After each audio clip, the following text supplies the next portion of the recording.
Então, Ô, Betão, pessoal, hoje dá para virar uma? em casa. Hoje dá para É virar uma? duas. É duas. Bora, aí, tá doida? Tô precisando aqui já, ué. Tá gravando aí já, gente. Faz vergonha, não. Isso aí tudo a gente já passa vergonha no YouTube. Tá gravando já, pessoal? Já. Tá não, só. Viu? Tô sim. E te mostrar um negócio aqui, Ela não posso não, tá gravando.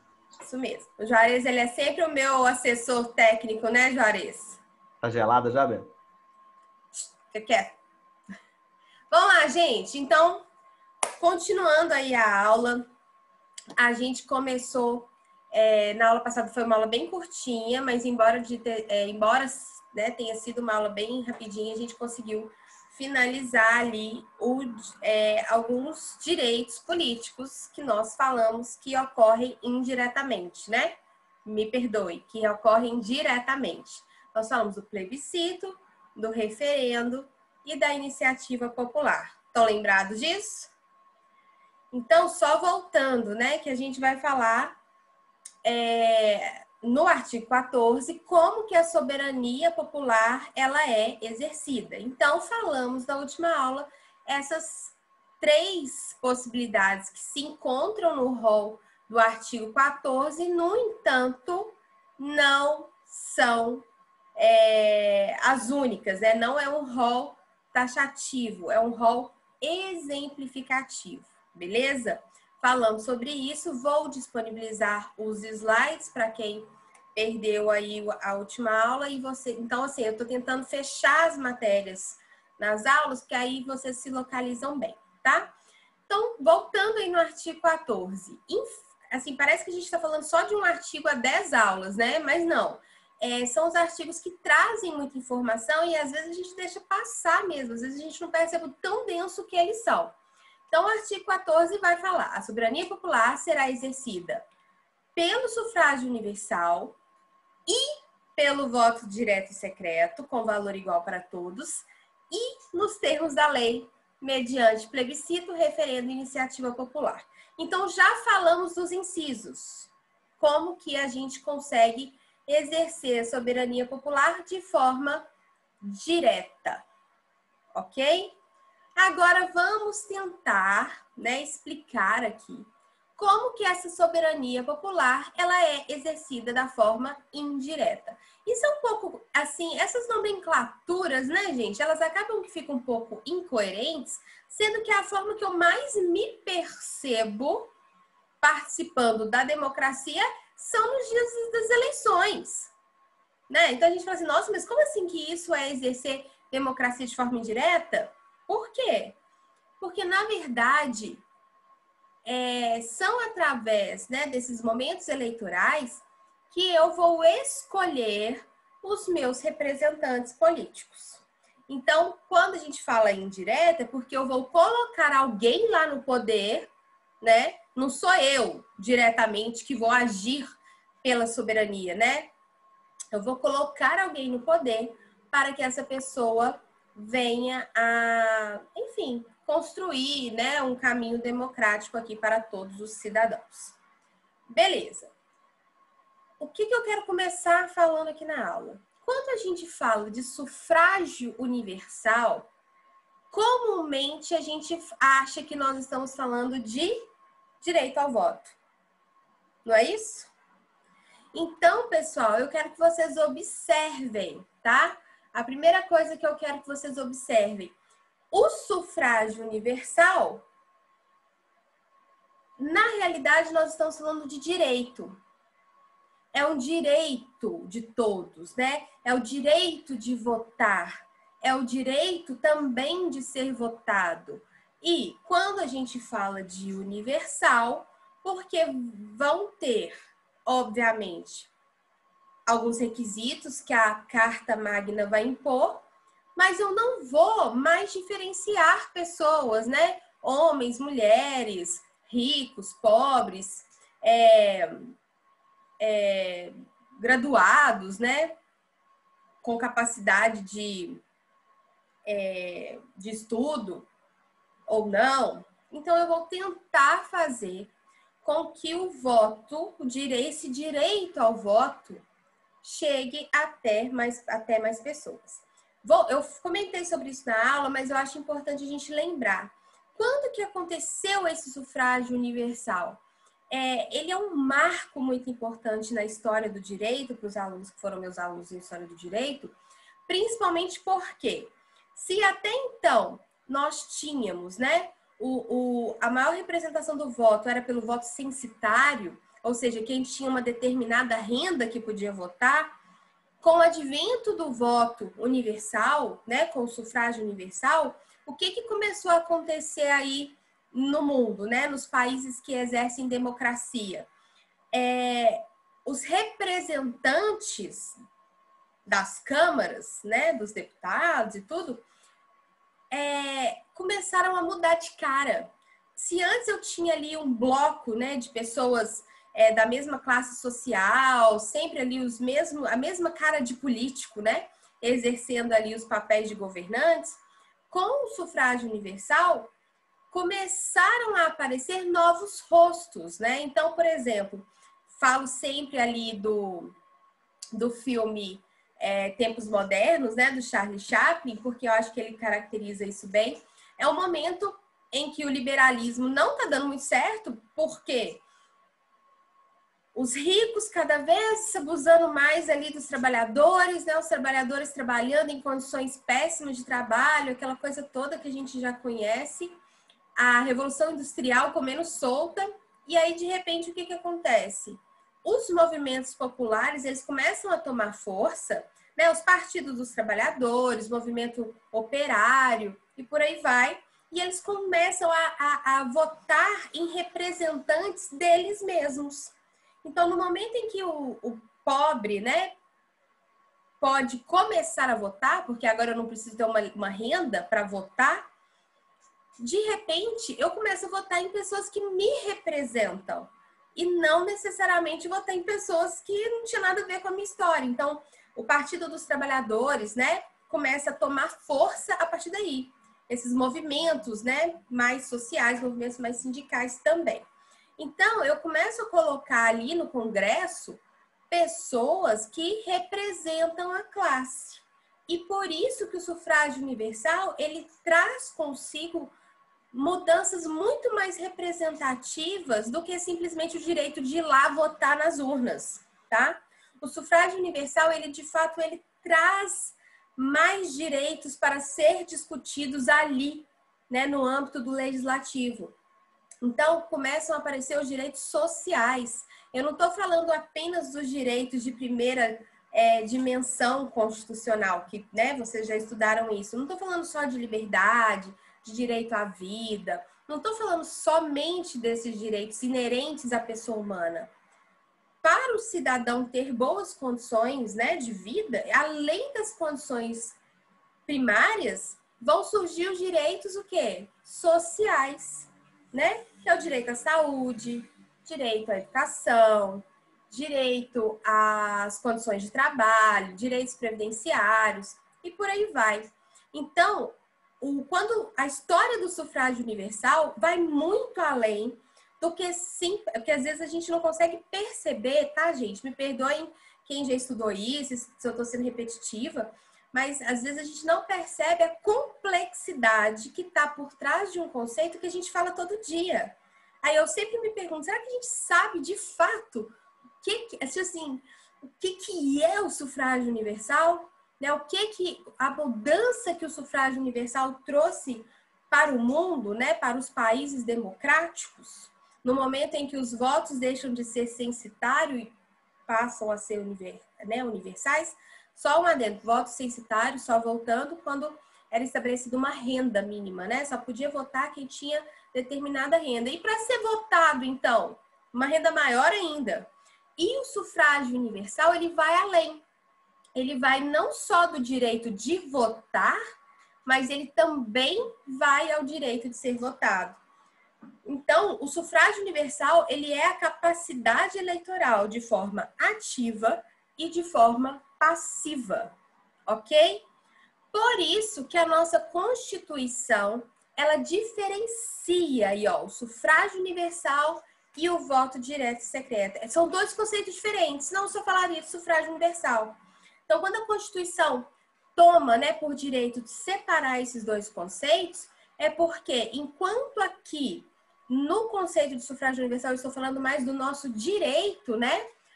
Quando eu falo de voto, é o exercício. É como se fossem dois conceitos diferentes mesmo. Claro, eles se complementam, eles se completam, né? Eu não consigo ter o direito ao sufrágio, a minha democracia, ela não alcança o sufrágio universal sem o exercício, né?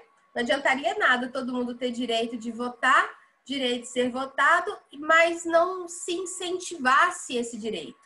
Então, é como se fosse, tá, pessoal? O exercício do voto, aqui caracterizado pelo voto, né? Bem específico.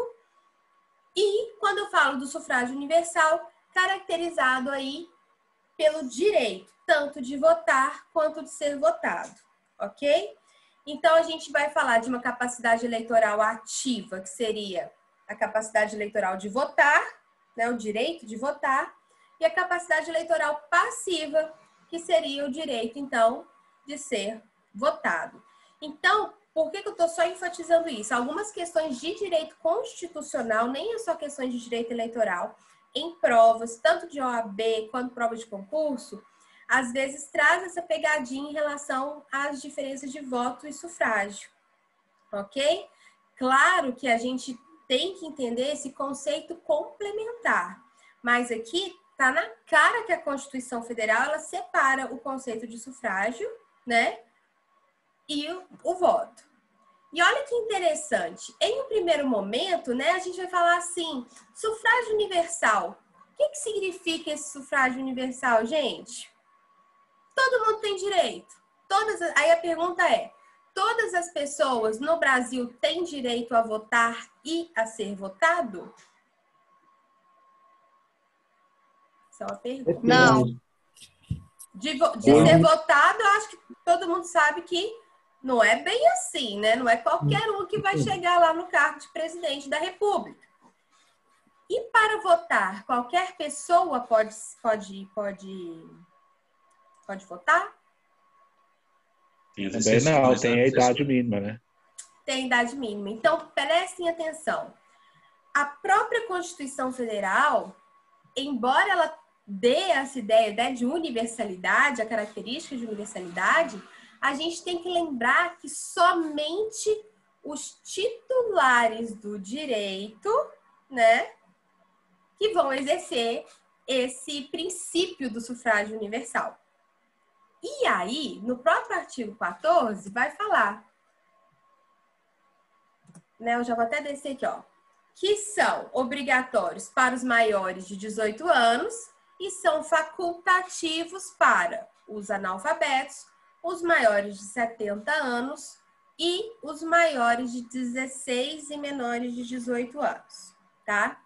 Vamos lá, tem vários conceitos que eu quero falar aqui para vocês, mas vamos com calma, tá? Então, quando eu falo aqui de sufrágio universal, entende-se capacidade de votar e de ser votado. Entretanto, eu preciso diferenciar pessoas, né, todas as pessoas do Brasil, com as pessoas que de fato são titulares de direitos políticos. Ok? Então, olha só. Titulares de direitos políticos são as pessoas que preenchem os requisitos constitucionais para aquisição do direito político. Quem são essas pessoas? Está aí, né? No inciso 1, obrigatórios para os maiores de 18 anos, ou seja, todos maiores de 18 anos, e facultativo ainda, os maiores de 70, os maiores de 16 e menores que 18, né? E os analfabetos. Ok? Então, o que acontece? Pode falar, manda aí. Desculpa interromper. Aqui, o artigo 5º, então, do Código Eleitoral, ele tá em fora, ele é inconstitucional. Então, vamos chegar lá. A gente está primeiro trabalhando aqui com as hipóteses da Constituição, né? Porque todas as vezes a gente tem que ter esse olhar mesmo, tá? Principalmente em direito eleitoral, é muito comum, né? Várias leis, né? Até resoluções trazerem algumas coisas, assim, o que é isso? Vocês estão indo totalmente contra a Constituição, né? Então, deixa eu só abrir o Código Eleitoral para ler para vocês aqui.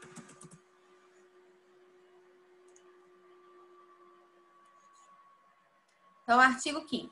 Não podem alistar-se os eleitores, os analfabetos, aí, calma lá que nós vamos chegar aí, tá?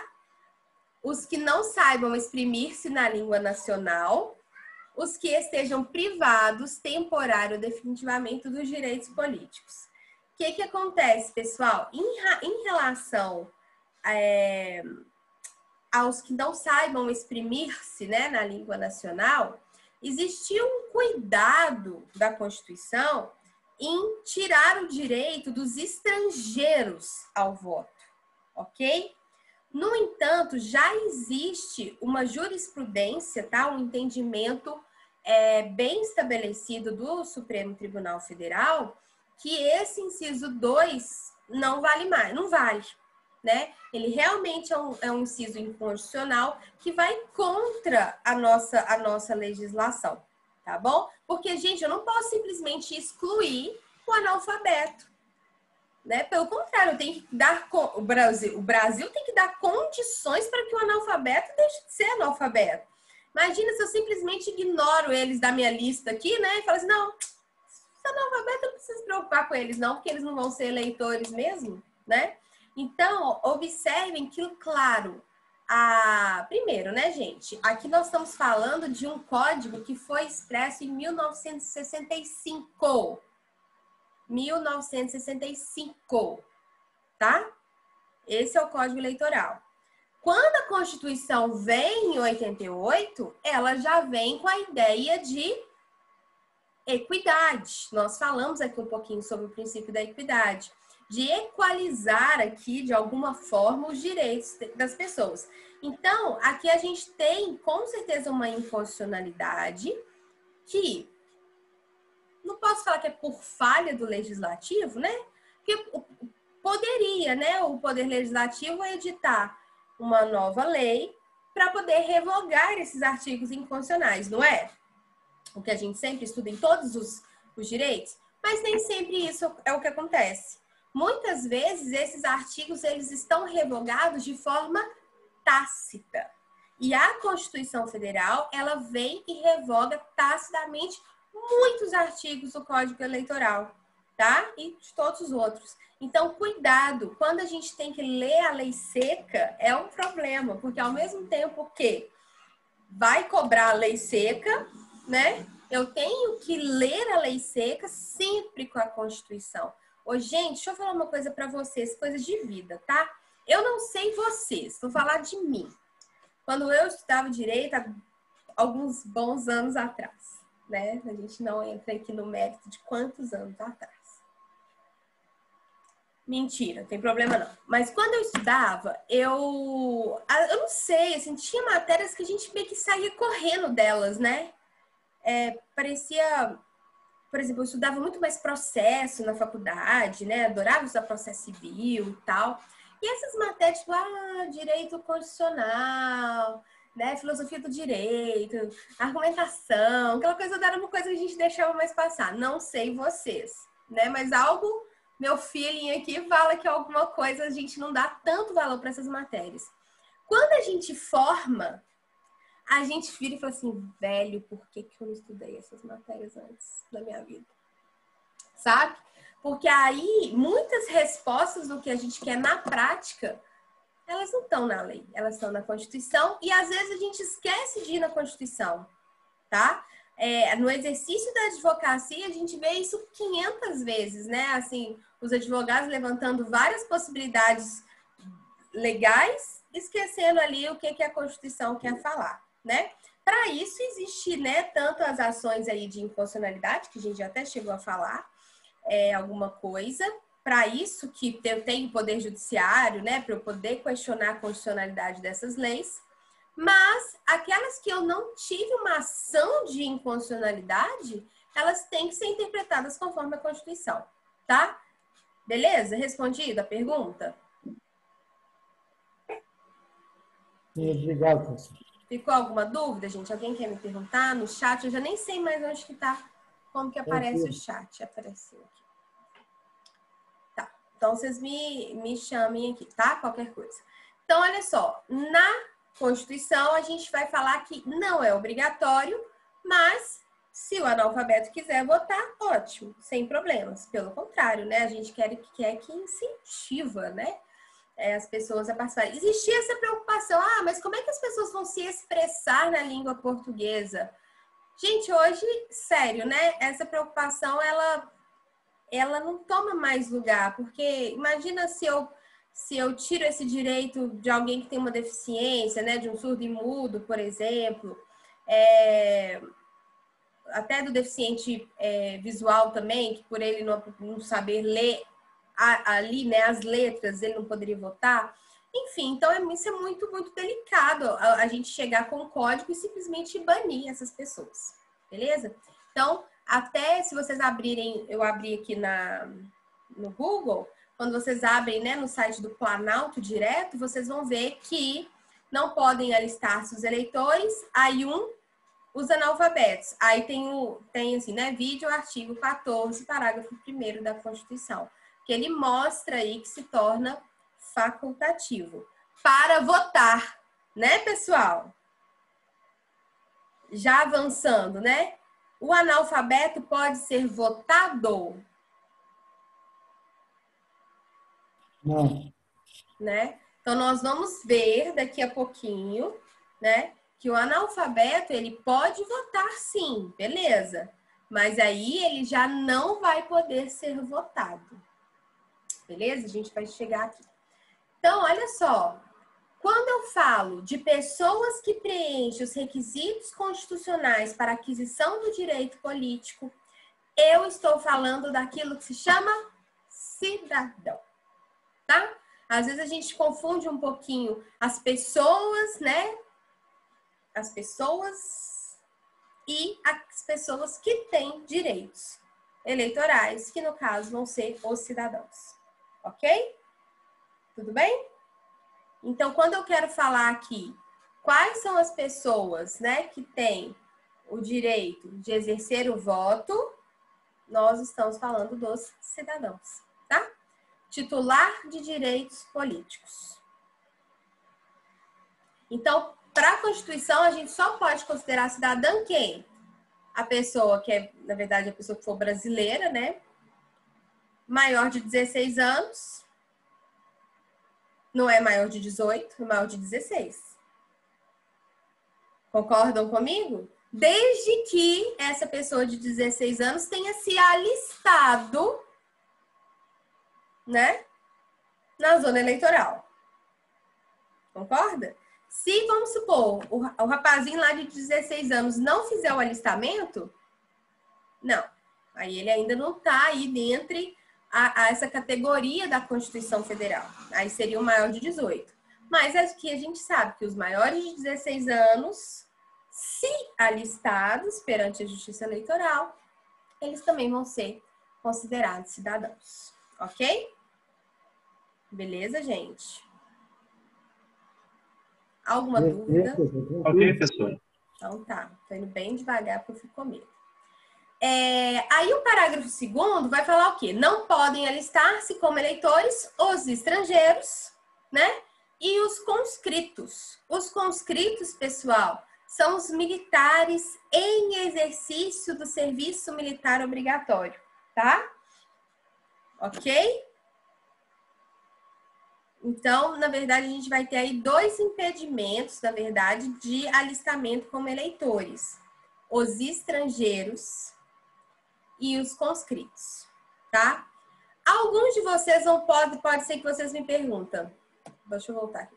Alguns de vocês podem me perguntar, professora, mas eu já ouvi falar que portugueses têm esse direito. Vocês já ouviram falar nisso? Que os portugueses que moram no Brasil podem votar? Alguém já ouviu falar nisso? Não? Eu acho que eu lembro um pouco da aula de constitucional. Exatamente.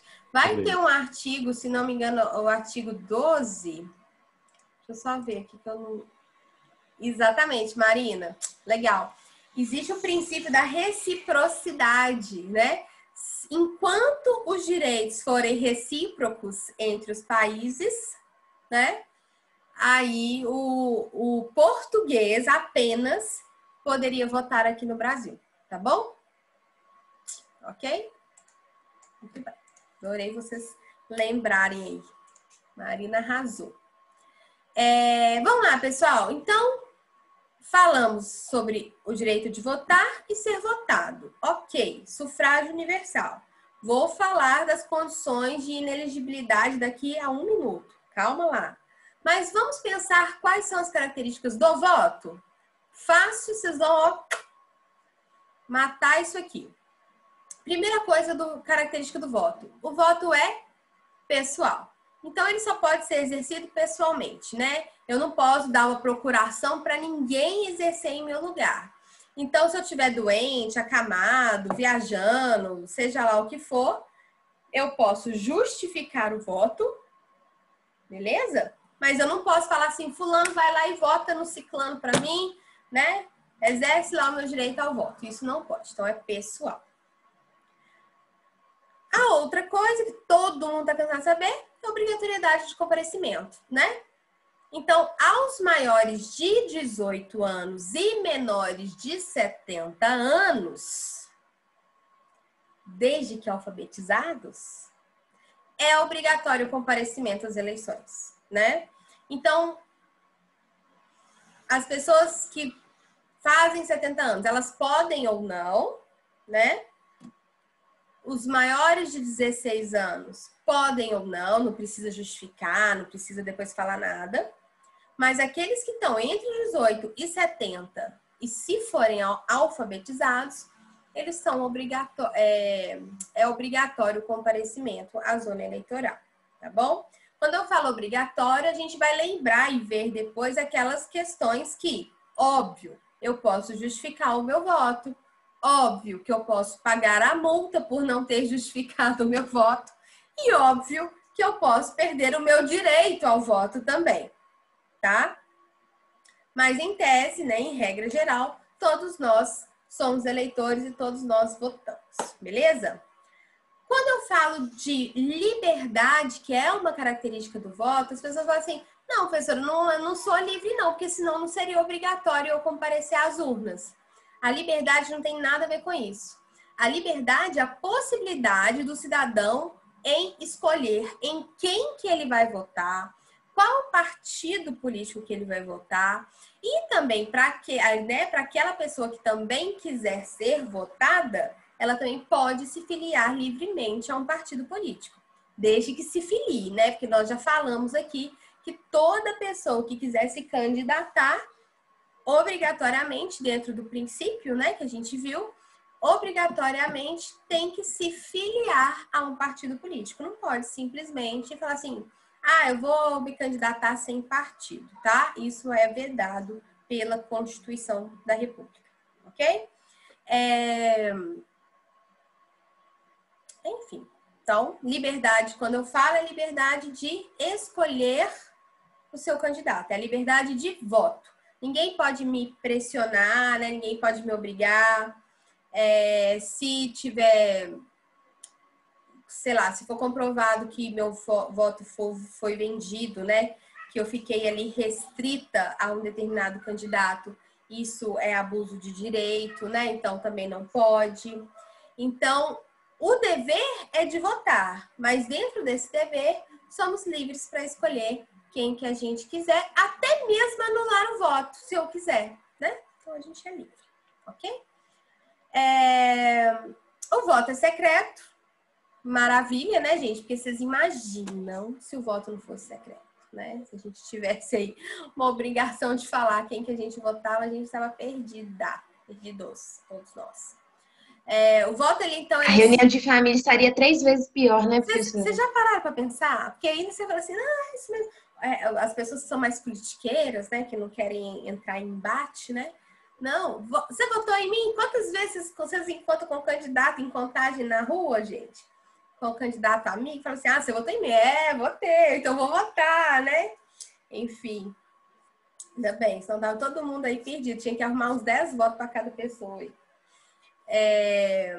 Então, o voto sigiloso não pode ser revelado para ninguém. E aí, fala assim, professora, mas e se eu quiser contar para minha mãe quem eu votei, eu tô cometendo um crime? Não, pessoal, na verdade, os órgãos da Justiça Eleitoral que não podem revelar esses votos, né? Porque se a gente parar e falar assim, é secreto, então quer dizer que eu cometo um crime quando eu conto para alguém que eu votei em fulano? E quando as pessoas falam abertamente em quem que vai votar, né? Meu voto vai pro candidato tal. Na verdade, o voto é secreto do órgão, entendeu? O órgão da Justiça Eleitoral que, para garantir a lisura das eleições, a probidade das eleições, não vai jamais divulgar qual eleitor que votou em quem. Senão, abuso de poder econômico, abuso de poder político, né? E por aí vai. Beleza? No Brasil, pessoal, o voto é direto, né? Ou seja, nós votamos, escolhemos nosso governador, nosso presidente, nossos parlamentares. Houve um tempo, né, antes das diretas já, que a gente votava nos parlamentares e esses parlamentares, né, o voto era pelo colegiado.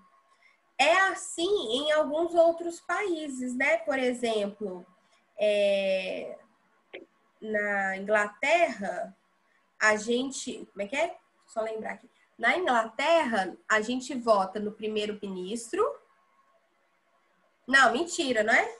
Mentira. Na Inglaterra, a gente vota nos parlamentares e os parlamentares vão escolher, dentre aqueles votados, quem vai ser o primeiro-ministro. Isso porque na Inglaterra, claro que a gente tem ali como chefe de Estado a rainha, né?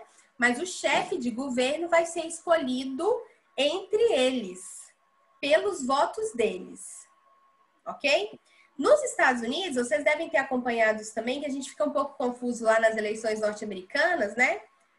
Mas como foi agora recente, as eleições norte-americanas é o seguinte, o americano, ele vota, ele mostra uma intenção de voto, né? Ele vota naquele candidato. Aí, os delegados que são daquela região vão votar naquele presidente que aquela região, né, escolheu. Porque, afinal, aquele delegado ele tem por função representar a vontade da região. Beleza? Só que olha que interessante, eles falam que não existe uma obrigatoriedade do delegado não votar conforme a vontade da população daquele estado. Só que, na história dos Estados Unidos inteira até hoje, nenhum delegado votou contra a vontade da população daquele estado. Então, não sei se vocês acompanharam as eleições, né? Assim, todo mundo acompanhou, porque não teve como não acompanhar, né? Na eleição de Nixon não teve não, professora? Oi? Quem estava falando comigo? É o Alexandre. Eu falei, eu acho que aconteceu um delegado de um estado, quando o Nixon foi eleito, teve um delegado que tinha que ter votado no Nixon e não votou, foi contra. Porque não existe acredito que aconteceu algo assim. A gente pode pesquisar. Foi um único... Uma exceção na vida, né? Nada, não. E assim, na vida dos Estados Unidos, de democracia, desde que os Estados Unidos é independente, né? Desde sempre. Então, assim, realmente, quando a gente fala de democracia, né, os Estados Unidos, eles levam muito a sério, né? Você vê que essa confusão toda aí do Trump e tudo foi porque colocaram em risco ali até um ritual democrático, né? Por exemplo, que o ex-presidente faz o discurso de boas-vindas para o novo presidente, não é isso? E não teve isso, né? Dessa vez, isso foi muito louco. Então, para o americano, assim, essas eleições, elas foram muito representativas, né? Por vários motivos. Primeiro, porque lá o voto não é obrigatório e foi o ano que mais pessoas votaram, né? Foi o recorde de voto nos Estados Unidos. E essa confusão toda, né? Gerada pelo ex-presidente em relação perder aí as eleições, tá? Mas por que eu tô falando isso?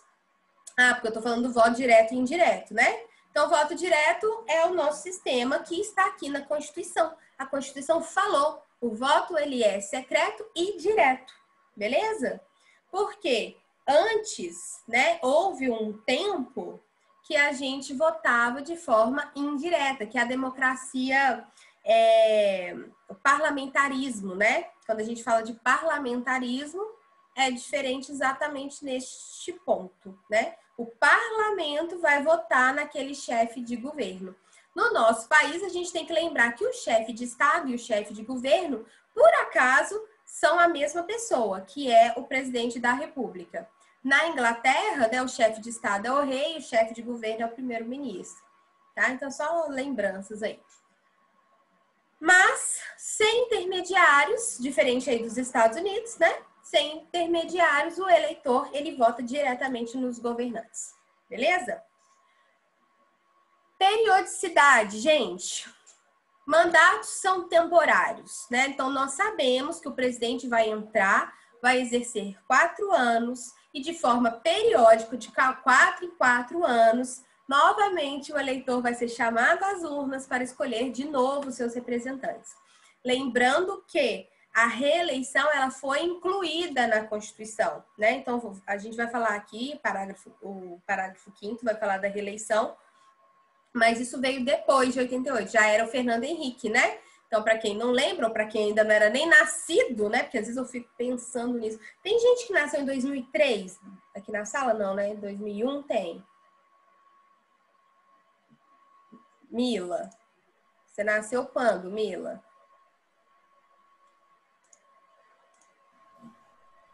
Não. É porque na PUC eu dou aula para os primeiros períodos, né? Então, cada ano que passa, eu fico mais arrasada, né? Porque aí, no semestre passado, era 2002. Até ano passado, eu tinha alunos que tinham nascido em 2002. Aí agora eu já cheguei, já entendi que a gente já tem... que eu tenho alunos que nasceram em 2003. Professor, gente, esquenta não. 2003 eu já tem aluno que nasceu em 73. Não, mas tudo bem, Mas em 2003 significa que eu já estou muito velha, entendeu? Gente, 2003... Então nós estamos em 73, a gente tá pré-histórico, então, né? Tô brincando. Brincadeira, o Vitor Bruno é de 2000. Gente, vocês nasceram? Não, vocês não. O Senhor dos Anéis foi 2001, né? Então eu sempre pego um marco como Senhor dos Anéis. Porque, gente, os mais velhos vão concordar comigo, né? O Senhor dos Anéis foi a revolução cinematográfica, né? E aí, de repente... Pois é, aí de repente veio os alunos e falaram, que é isso, professor? Nossa, que preguiça de ver Senhor dos Anéis. Nós jamais vamos ficar 3 horas assistindo um filme do Senhor dos Anéis, não é? Não é isso que vocês falam? E eu fico arrasada. Quem que ia discordar de mim? Pode discordar. Não, achei que você ia falar da Copa do Mundo 2002, a última vez que a gente viu deu alegria pra gente, aquela Copa. E nem fala, a Bíblia nasceu 99. Eu não vi o Ronaldinho Gaúcho fazer aquele gol na Copa do Mundo. A alegria foi só quem... foi só quem viveu em 94, gente. 94, né? Nada se compara. Quer dizer, pra mim, professora. Né? Quem nasceu nos anos 80 que é feliz. Aquelas de 2002 ali, olha, o Ronaldinho chuta aquela bola ali que foi um cruzamento igual ao mesmo tempo. Aquilo ali, em 94, não teve nada disso. Não, mas gente, 94, vocês não entendem. Quem não viveu não entende o que a gente passava, né? Lá com o Tafarel, lá na final. Foi tipo a Libertadores do Galo, né? Em 2013. Nossa, jamais esqueceremos. O Wallace viu o Brasil perdendo Copa aqui pro Uruguai em 50, não viu, Wallace? Uns 50. A internet hoje tá violenta, né? Todos nós já vimos, né? Mas enfim. Então, pessoal, por que eu falei disso? Também não faço a menor ideia, mas lembrando que os mandatos são temporais. Eu estava falando do Fernando, tudo isso para falar do Fernando Henrique Cardoso, que ele, né, que trouxe aí a primeira reeleição, né? Foi o primeiro presidente reeleito. Lembrando, pessoal, que a gente vai falar sobre isso, né? Assim, as condições também. Mas a gente não pode mudar. Então, quando a gente teve essa questão do Covid, foi muito complicado, né, alterar as datas das eleições. Vocês não acharam? Assim, embora tenha sido pensado assim, mas as pessoas ficaram prejudicadas por causa do coronavírus, como que os candidatos vão fazer suas campanhas e tal? Gente, na época da campanha não tinha coronavírus não, né? Todo mundo saía, abraçava e tava tudo bem, tudo certo. Aí, para outras coisas, tem coronavírus. Para campanha, não tem, né? Tudo muito... como é que fala? Para andar de ônibus também tem não, professor. Tem não. Não, pois é. Mas aí, coitado, né, gente? Tem gente que não tem escolha ali, né? Mas, assim, até as datas das eleições, pensem comigo, até as datas das eleições foram alteradas, mas quando veio as eleições, ninguém falava de coronavírus, gente. Ninguém falava, né? Muito pelo contrário. Saíram inúmeras reportagens, falaram que estava super baixa a contaminação, em Belo Horizonte estava uma taxa baixíssima, que a taxa tinha caído no Brasil todo. Isso saiu o tempo todo na mídia. Pode olhar lá nos mês depois, nos jornais, né? E tudo mais. Dezembro, janeiro, todo mundo falando que os hospitais estavam tudo travados aí, que a gente não podia adoecer de jeito nenhum, que a gente estava frito, né? Aí põe a culpa nos bares, aí eu fico revoltado. Põe a culpa no bar. Aí a culpa é no bar. Não, gente, quem é pai aqui sabe o que está acontecendo, né? As nossas crianças sem aula, sem escola. E eu não tô falando, a gente tá falando de formação de cidadão, sabe? Já tem 1 ano que eles estão em casa, agora, mais, sei lá quanto tempo, né, que vai ficar ainda. Nos outros países, eu não sei se você sabe, mas na Europa, vários países fizeram da seguinte forma. As escolas não pararam, os alunos foram para as escolas e as coisas pararam. Então, bares, né, fuzuê parou em prol das crianças poderem continuar estudando. Então, assim... professora, a escola pode até parar, mas o Calil mandar fechar os bares tudo aí é sacanagem. Né, gente? Vocês estão muito... eu esqueci a palavra, quando a pessoa seleciona naquele argumento que quer acreditar. Né? Eu só seletivo. Muito seletivo, né? Isso mesmo. Muito seletivo. Na hora que me convém, eu não quero. Na hora que não convém, eu... Aí, quando não é para ir trabalhar, todo mundo adora falar que tá de quarentena, né? Tô sabendo. E aí, a Josélia tá falando, né? Eu pelo menos, eu vivo isso aqui na minha casa. Eu tô com uma criança em fase, né, de aquisição de conhecimento, em fase de, né, de extrema, assim, captação, né, de inteligência sendo aí incentivada em casa, sem fazer nada. Você já pararam para pensar nisso? É muito sério. Enfim, o prejuízo social para essas crianças é muito, muito alto, né? Mas isso aí é uma coisa que eu estou falando como mãe, né? Mas para quem não é pai e mãe, agora tem aí uma dosinha das pessoas e para de ficar indo para os bares sem máscara, pelo menos. Porque também tenso você passar na porta dos bares e os bares tá todo mundo lá sem máscara, todo mundo bebendo no pico da mesma garrafa. Pessoal, mas você sentou na cadeira, mas não tem como você ficar sem máscara, não. Você vai ficar, tira a máscara, então aí tira, que é isso? Há umas reportagens que aparecem na televisão que eu fico... Gente, mas sério, mas teve coisa, tipo assim, os bailes funks, né? Tanto de coisa. Não, gente, as praias em janeiro, que loucura, os mineiros tudo na praia, né? No Instagram, e todo mundo, os amigos, tudo na praia, né? Enfim. O povo acredita, né? Professor, em relação das escolas, agora falando sério, que eu também tenho 2 crianças em casa, eu acredito assim, até conteúdo tá tendo, as crianças até conseguem estudar de casa, tem um conteúdo, mas falta o relacionamento social, essas crianças de hoje. Que é o primeiro prejuízo, né? É o prejuízo mais intenso. Agora, já parou para pensar, Wallace? Beleza. Mas o conteúdo é para as crianças que conseguem arcar, né? Isso, tem a desigualdade aí. Porque aí a gente vai esquecer das crianças, né? Que estão aí esperando o poder público decidir alguma coisa. Né? Eu falo assim, gente, as crianças, os adolescentes não fazem nada. Eles estão sem fazer nada. Vai virar um abismo a desigualdade entre a gente. Já tá, né?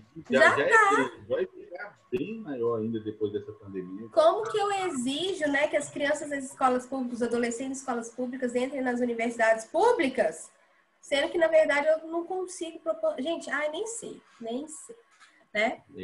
A gente não consegue falar. Ô, Josélia, você falou que no carnaval não vai ser diferente. Eu, não acho que as pessoas estão loucas pelo carnaval, não. Não tava nem lembrando que era carnaval, né?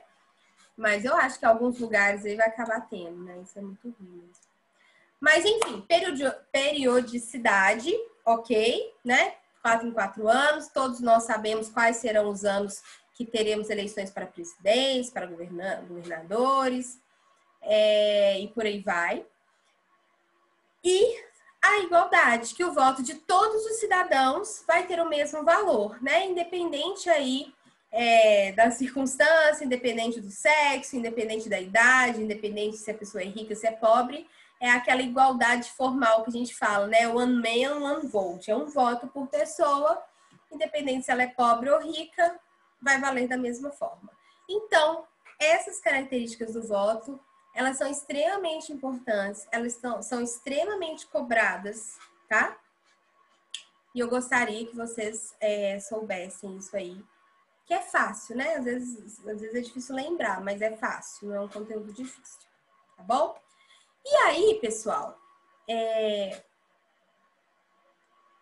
antes de eu... Não, tudo bem. E aí, eu queria comentar com você sobre as condições de elegibilidade e inelegibilidade, tá? Que vai ser um pouquinho mais, talvez, mais chatinho, mas mesmo assim não é difícil, não. Atenção, não levem como contrários. A elegibilidade não significa que ela vai ser exatamente o oposto da inelegibilidade. Não, professora, você me confundiu tudo aqui agora. Porque os artigos, na verdade, os parágrafos que a gente vai falar de inelegibilidade, vocês vão ver que eles são bem específicos, tá? Então, deixa eu falar primeiro das condições de elegibilidade, e aí vocês vão entender o que eu quero falar sobre inelegibilidade, beleza? Então, olha só, são condições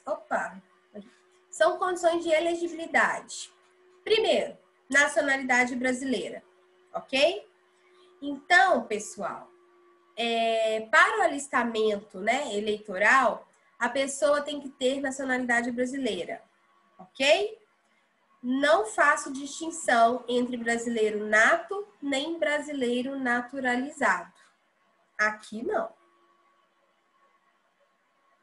Para o alistamento, não. Combinado?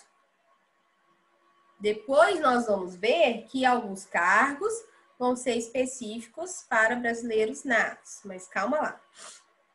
Brasileiro nato ou naturalizado, nacionalidade brasileira.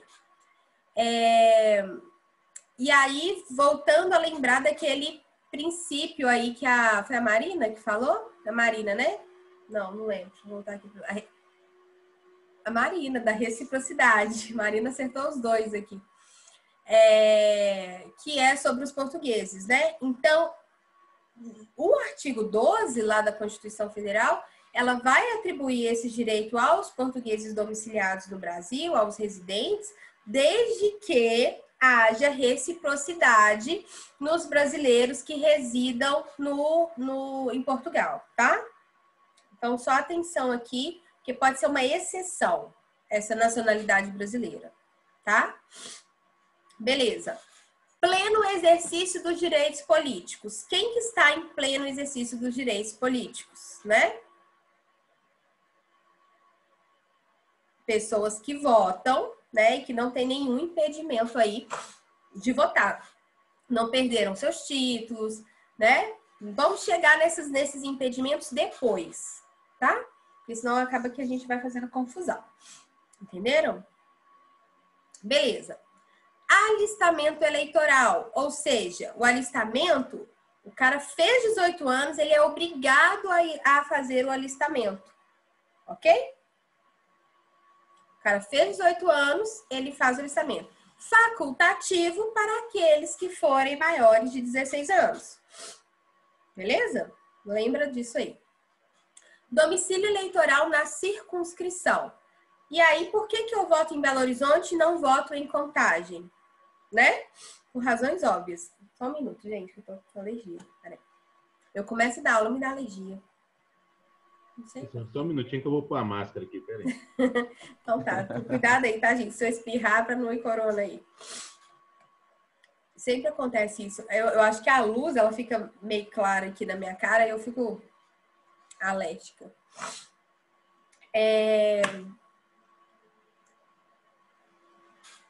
Então, falei do pleno exercício, alistamento, domicílio, né? Domicílio, a gente tem que lembrar que eu voto na cidade em que eu tenho domicílio, ok? E aí pode haver pedidos de mudanças, né? Eu posso mudar para São Paulo e aí pedir essa alteração do meu domicílio eleitoral também. Ou eu posso vir votar aqui em Belo Horizonte, tá tudo bem, né?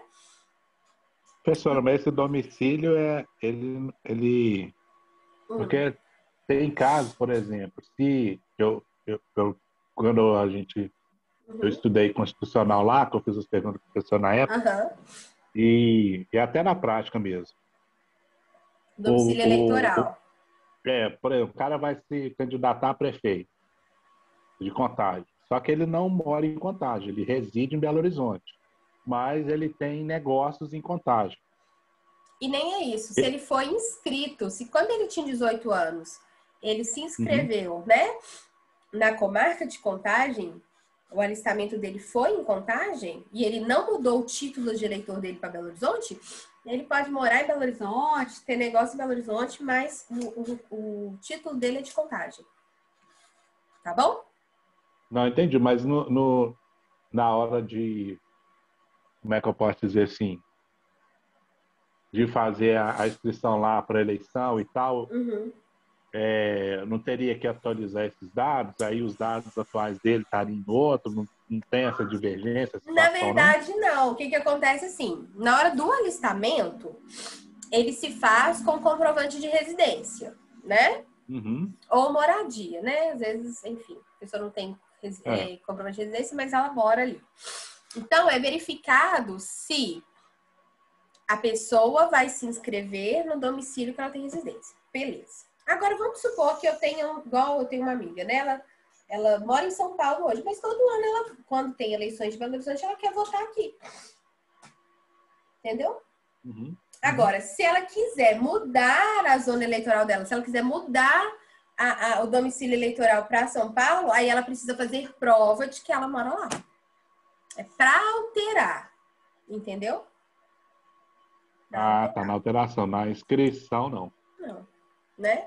Agora, o que acontece em cidade pequena é porque a gente sabe, né? Imagina se chegar uma pessoa que mora em Belo Horizonte, que não tem nada a ver com cidade de Contagem, e vai tentar ser prefeito de Contagem, né? De cara, a gente já fala assim, nossa, o que esse cara tá fazendo aqui, né? Já aconteceu, né? Não, gente, já acontece, né? Já acontece. Mas né? eu vou dar um exemplo, sabe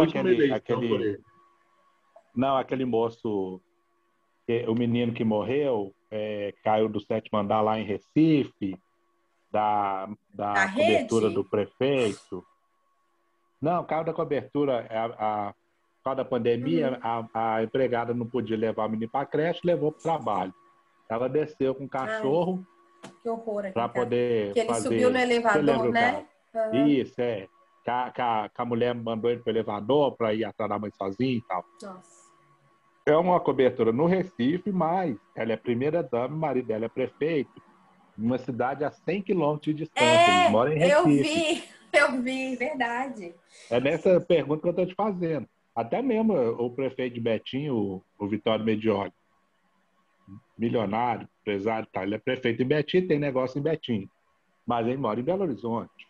Entendeu? Nesse sentido que... mas aí somos nós os bobos, né? Porque, legalmente falando, se ele se viu ali como cidadão de Betim, ele alistou lá, não mudou o título para Belo Horizonte, ele pode se eleger lá. Pode não, ele no caso, porque a empresa dele, a maior empresa dele, que é a SAD, é em Betim, né? Então, Ele tem interesse também, né? Por causa do negócio. Mas esse outro aí do Recife aí, eu não entendi, não. O dele é coerente, mas esse outro do Recife aí, eu fiquei sem entender. Mas não Ô, é Juarez, um mas não tem tá, dúvida Juarez? não, só. O cara, se tiver um imóvel no lugar, ele coloca lá comprovante de residência e pronto, hein? Ninguém vai na casa dele, não, hein? Também. Esse Saliba aí que candidatou em Contagem. Belo Horizonte. A vida inteira dele, ele é de Belo Horizonte, a família é de Belo Horizonte. Mas tem escritório aqui, tem escritório em Contagem, é Belo Horizonte. E aí, pessoal, só que teve um recurso especial, na verdade, esse assunto, ele já foi, porque assim, é incoerente mesmo, mas ele já foi objeto de recurso especial, né? Para falar exatamente isso, que o cara não poderia se candidatar se ele residisse em outro domicílio, que não eleitoral. Mas aí a circunstância desse eleitor, né, residir em determinado município, não é um obstáculo para ele se candidatar no município que ele é inscrito, tá? Assim, ele tem que ter vínculos, né? Algum tipo de vínculo, que seja uma casinha, que seja um negócio, um escritóriozinho, uma atividade política. O cara, ele pode... O mais famoso é o Sarney, o José Sarney, que já foi nosso presidente. Ele era senador pelo Piauí, você pode senador no Acre ou Roraima, sei lá. Não, é um absurdo, né, gente? Se a gente parar para pensar, é um absurdo, né? Mas o não se caracteriza má fé. Não se caracteriza má fé. Né? Então, assim, aí pelo princípio da boa fé e tudo mais, esse enquadramento não vai fazer diferença, não, tá? Pessoal, só para finalizar aqui, aí a gente termina, tá? Filiação partidária, a gente já falou do princípio que obriga todos os candidatos a se filiarem a um partido, ok? Então, filiação partidária. Beleza? Não vou ficar falando de novo, porque eu já expliquei. E, por fim, a idade mínima né? Então, para ser elegível a esses cargos específicos, eu preciso ter 35 anos para presidente, vice-presidente e senador, 30 para governador e vice-governador, 21 para deputado federal, estadual, prefeito, vice-prefeito, juiz de paz e 18 anos para vereador, tá? Antigamente eu falava assim, nossa, quando eu tiver 35 anos eu já vou poder me candidatar para ser presidente, né? Passou assim, ó, voando. E eu nem tenho 35 anos, sabe, gente? Mas é porque eu vou fazer 35 esse ano. Enfim, tá? Então observem aí as condições de elegibilidade. Vai dar tempo ainda, pessoal. Quem sabe, hein, gente? Saiu, né? Saiu para vocês? Saiu. Peraí, deixa eu... não sei o que eu fiz aqui. Deixa eu começar. Deixa eu pegar de novo.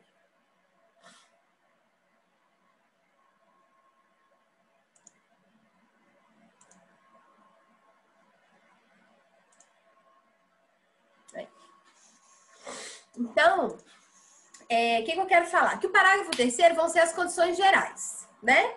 Além disso, também é condição de elegibilidade essas alíneas A, B, C, D, a depender do cargo, beleza? Então, para todos os cargos, a gente tem essas condições aí de elegibilidade.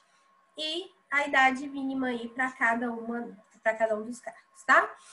E aí, pessoal, vou deixar de parar a casa para vocês lerem, tá? Lerem o artigo 14, parágrafo 4º, 5º, 6º e 7º. Porque aí nós vamos falar de inelegibilidade na próxima aula. E observem que às vezes a gente tem a tendência de só olhar, por exemplo, para o parágrafo 7º e falar quem são os inelegíveis, né? Aí a gente marca lá na prova. O cônjuge, os parentes consanguíneos ou afim até 2º grau por adoção, como se fosse a única resposta, mas não é, tá? Olha só como que é a pegadinha aí.